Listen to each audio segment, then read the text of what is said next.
Local residents of the Karamchara constituency have filed a formal complaint against contractor Rajiv Prasad, alleging massive corruption and substandard work in a long-awaited road project. The road has reportedly begun to deteriorate just days after its construction. For years, the residents had petitioned authorities for a proper road to improve connectivity. The villagers have warned that they will not accept the project in its current state and are demanding a high-level investigation into the contractor's work.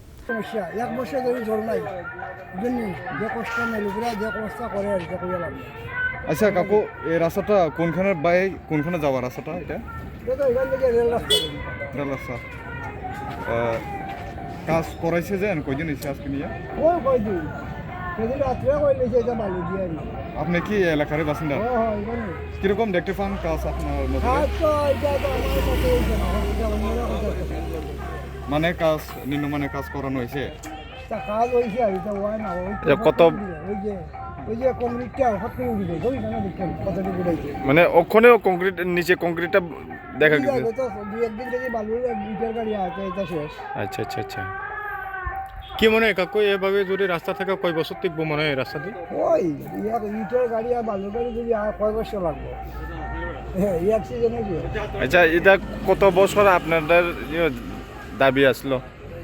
গাড়ি তো আছে বিগত আছে যে মামার থেকে 18 থেকে এর আগ থেকে গাড়ি আর কত